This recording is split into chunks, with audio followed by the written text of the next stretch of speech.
God talks a lot about barns in the Bible. Over in Proverbs chapter 3, He says He wants to fill your barns with plenty if you honor Him. Trust in the Lord with all your heart. Yesterday, I talked to a 71-year-old farmer from Bruno, Nebraska, named Herman Ostry. He told me about a problem that they had with their barn. It was in a valley, and sometimes would have as much as 29 inches of rain flooding in it. He had a place up on a little hill only 50 yards away, but he didn't know how to get the barn there. He contacted several friends. They contacted friends. They figured out that the barn weighed 19,000 pounds. And so if each person could lift about 55 pounds, he would need 344 people to move the barn. They built a rail all the way around the barn. Sure enough, those people in 3 minutes lifted the entire barn 50 yards. And as Herman was telling me this story, it's like he couldn't stop talking about cooperation, teamwork.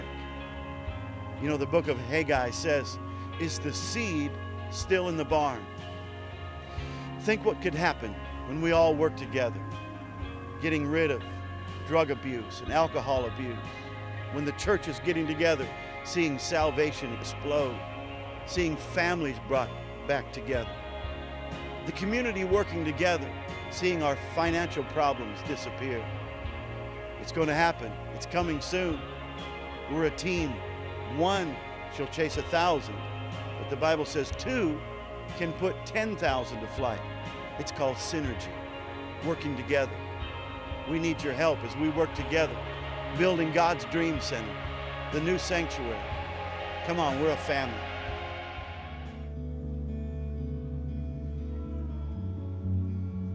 In the Dream Center, this is where the altar's going to be. The altar's near and dear to my heart because it was at the altar of a church is where I gave my everything, my heart, my life, all my being, I gave it to God right at that moment at the altar.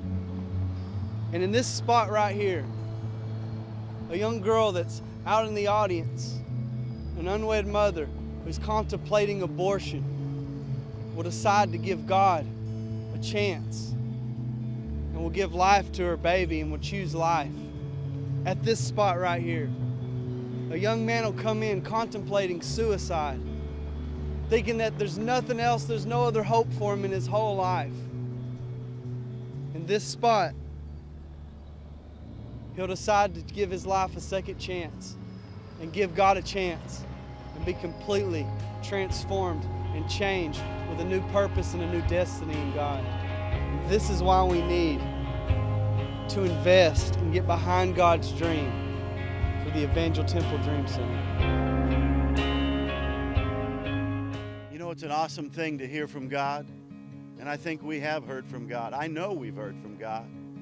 Our 40-week journey is going to take us across the street on Dodson Avenue in Fort Smith, Arkansas, into our new sanctuary, our new Dream Center.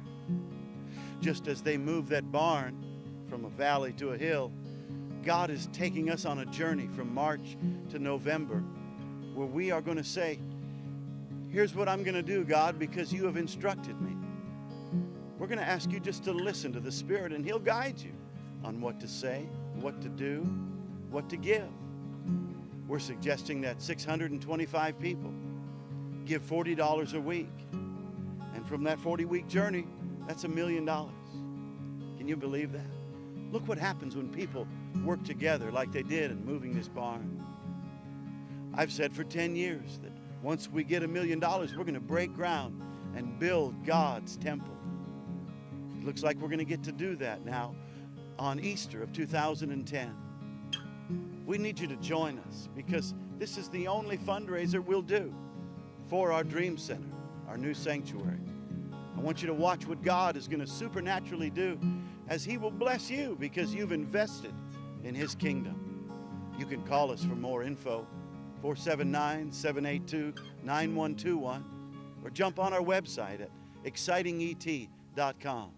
Come on, move with us, journey with us, and watch what the King of Kings can do.